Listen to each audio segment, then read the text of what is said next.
Okay, so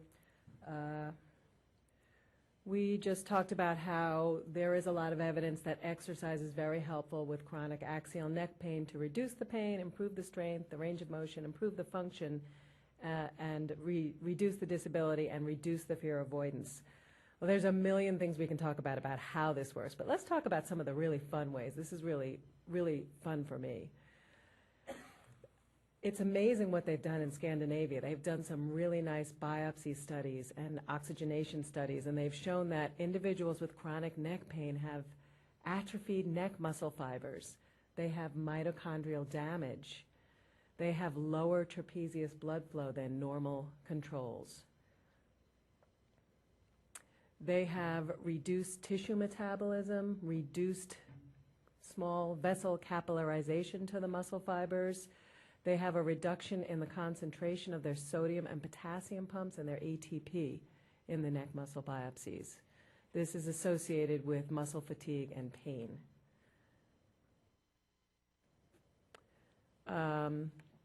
Strength and endurance training increase sodium and potassium pump concentration in the neck muscles, and they improve the capillarization to the individual muscle fibers. That's big. This is happening while we exercise, in addition to the other things.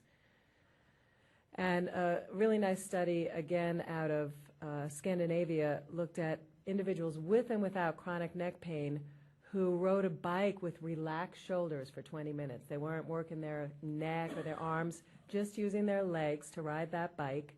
And the patients who had the neck pain reported significant reduction in their neck pain while they were riding the bike. How interesting. Well, we also know that if we focus on something else, then our pain can be reduced.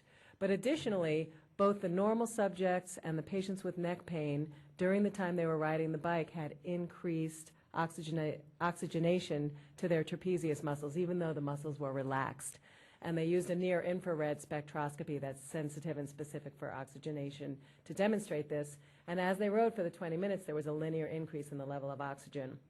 And funny, the normals were able to maintain that oxygen level in the trapezius muscle and keep that blood flow going for 2 minutes after the test, the 20-minute ride, compared to the chronic neck pain patients who rapidly lost their oxygenation and went back to a more hypoxic state than the normals.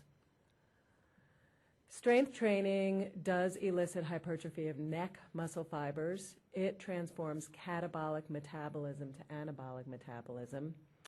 It increases growth hormone and testosterone, and it increases insulin-like growth factor generally in the system, which are positive changes. People with neck pain have a high cytochrome C protein level in their mitochondria, which is associated with apoptosis. And when people strength and endurance train, this protein is reduced, suggesting that the metabolism is changing. And again, as I mentioned before, Kadi, who's done a lot of work here, has shown that strength and endurance training increase capillarization to the muscle fibers, which is big. So there's a lot going on histologically and in the micromilieu in addition to the macromilieu. Pain may be modified because of the peripheral nociceptors. If we are increasing the micro blood flow and the macro blood flow, we're increasing the circulation and the metabolism, we're clearing the inflammatory products and the potential irritants and all those chemical contributors. This may be associated with muscle tissue healing, and the other tissues around the area will also strengthen. There is neural adaptation with training. This is really interesting stuff, that when we first start training any particular muscle in the body, we may not really be getting stronger. We may be just changing how our motor units fire. We may be recruiting higher threshold motor units. We may be more synchronizing our motor unit recruiting, and we may have improved control over our motor unit. Some of it is learned. Some of the strength that we get is learned. And with increased motor control, we see increased efferent activity, reduced ascending afferent activity, those central sensitization situations with the hyperfiring functional MRI studies that have been documented lately. We can inhibit those with exercise. Increased strength and control improve muscle stability of the neck. They reduce the strain on the ligaments and the joint capsule. If we're holding everything up better, we're working better as a unit, and We also see, again, a reduction in that hyperesthesia or central sensitization, and we actually see endorphins in response to exercise, systemic endorphins, which make us feel good. Just to wrap it up here, we're all familiar with the gate control theory of pain that was proposed in 1965, suggesting that exercise and movement stimulates the muscle spindles, the Golgi tendon organs, the mechanoreceptors around the joints, which increases the activity of the efferents, inhibits the ascending afferent pain pathways, and inhibits those small fiber diameter fibers, reducing all this things that's going on in the dorsal horn and the other areas of the brain that are responsible for pain. And then in 1990, and since then, it's been shown that active training and exercise do in fact, not just as a theory, but do in fact activate the descending pain pathways and inhibit the central sensitization. And training also changes, studies show, our beliefs, our behavior, and our fear. So if we train, we feel better, and we feel more confident and comfortable, and we do more things. Jerome will get much more into this. I think this is my last slide, that emotions and fear do exacerbate pain, and conscious exercise of areas associated with pain does diminish fear, and this has been shown not just in this study but in other studies. So there's a lot going on histologically, physiologically, neurologically, and psychologically with pain that can explain why we feel better when we exercise. Thank you very much.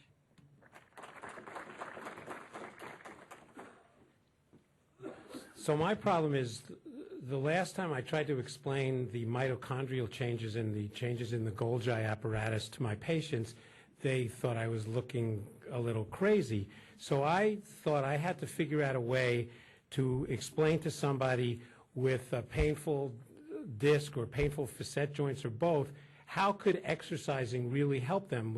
And as we've said earlier this morning, they came in with an MRI, they have 2 degenerated discs, they might have a herniation. How in the world could exercise help them? So I tried to figure out a paradigm that I could use to explain to the patients and convince them. And basically, what I tell patients, and I didn't make a slide of this, but basically what I try to explain is, and this is sort of how I say it, is that if you took away all the muscles and all the ligaments from the neck and tried to just put and separate it out the way the discs were interwoven with the vertebral body, if the structures are normal and the balance is normal with the normal cervical lordosis, that stack of discs and bones would support and stay there and not fall over.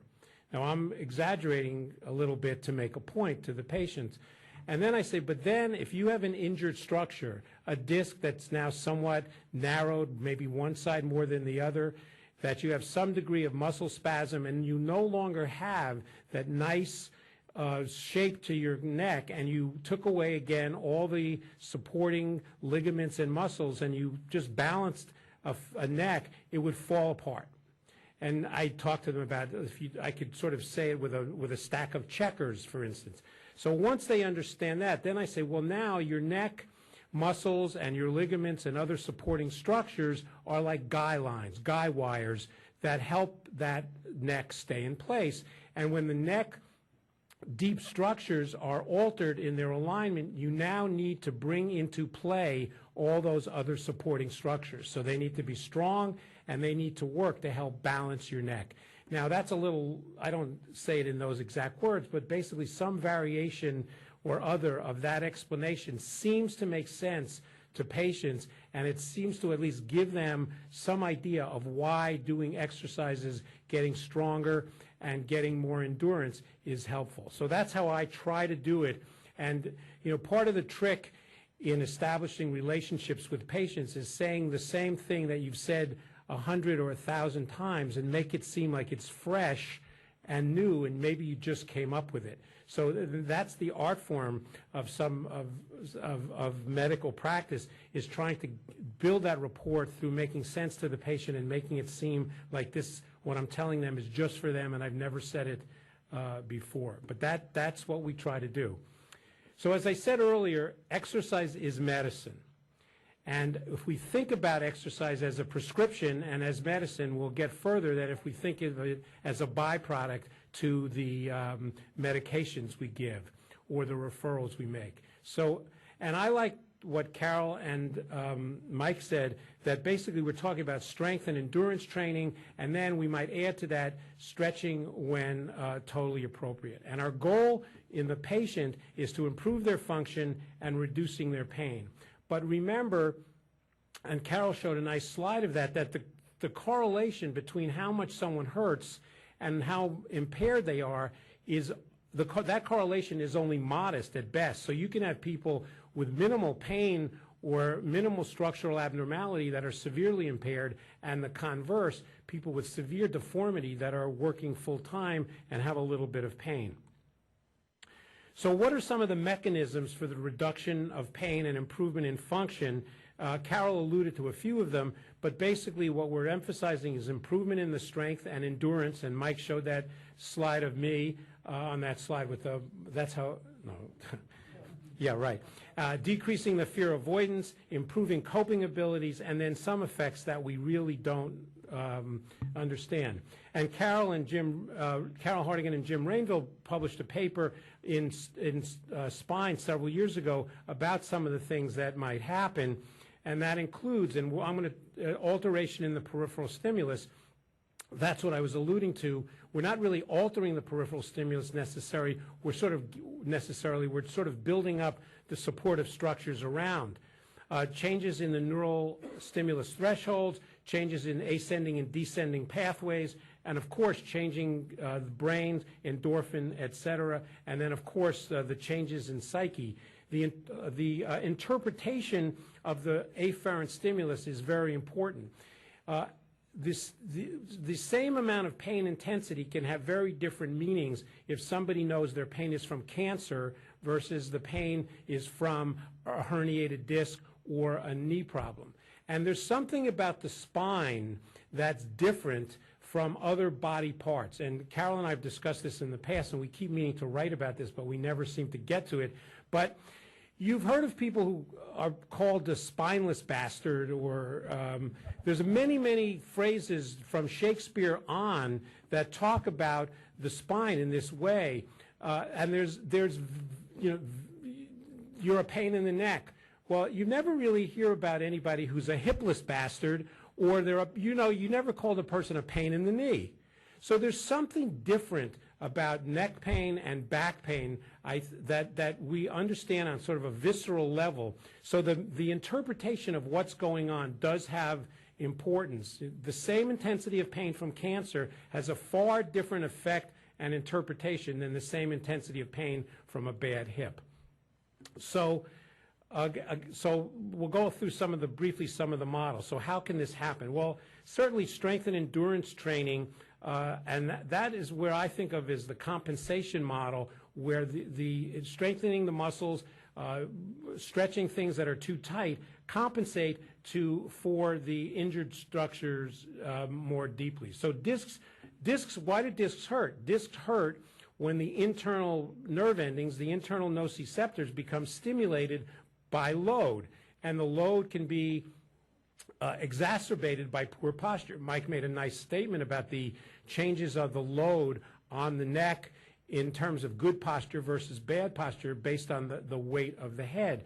Well, if we can get the patient to restore normal posture and then give them the strength in their supportive structures, then that can decrease the load on the discs and thereby decrease the stimulation of the internal nociceptors of the disc. The same thing is true with facet joints. So increased strength, increased endurance, improved posture will allow people to somewhat offload the structures that are abnormal. And I think that thinking of that as a compensation paradigm where muscles stronger, longer, better endurance, and flexible when necessary lead to improvement. So and basically that's a pretty simple model to think of. So I like to think of it as a micro malalignment. That is to say, if you look at an x-ray, well, yeah, sure, you might see some loss of the cervical lordosis, but you don't really see big malalignment. So these are little micro malalignments that increase the stresses on the discs and the facet joints, and repetitive poor stimulation causes more and more pain. You set up an inflammatory cascade, and the patients feel worse. So again, just to repeat that in sort of a more linear fashion, the discs or facet joints are injured, disrupted in some way. Their shape and relationship to superior and inferior articulating components, or how the disc supports the head and neck, are disrupted. This leads to some form of peripheral nerve stimulation, nociceptive pain, and some micro malalignment due to the loss of structural integrity. And the more people are in that position, if their muscles are too weak, the muscles are not able, Mike alluded to this, if the muscles are too weak and have no endurance, they are not able to provide the support for these injured structures, and then they hurt more and compound the underlying pain. So our goal with exercise, strength, and endurance training is to give the patient the strength to maintain those postures that Mike showed us. When we see it's very easy to tell a person that they're sitting or standing slumped. It's a far different thing to get them to maintain good posture. The chest up, shoulders gently retracted, chin gently back posture requires endurance and some strength in those structures. So the continued stresses with abnormal posture lead to continued pain, and then things get worse in the paradigm that I talked about earlier. So basically, a lot of the stuff I will not repeat. They will be in the slides when they're handed out, but basically we're really looking at a deconditioning paradigm as one component with loss of muscular or decreased muscular strength, decreased endurance, and decreased flexibility. Now, much of this data is from low back pain, and there has been insufficient study, in fact, for cervical spine, and certainly virtually no study that's really useful in terms of the thoracic spine. Aerobic conditioning, when you ask people what exercise they're doing, some of they're doing aerobic work, they're walking, and I don't know how many patients say, well, when you ask them about their exercise program, they say, well, I walk every day. And that's really not going to be sufficient to overcome a chronic neck or chronic back problem. I'll talk more, and we've all alluded to, about the improvements in the fear avoidance.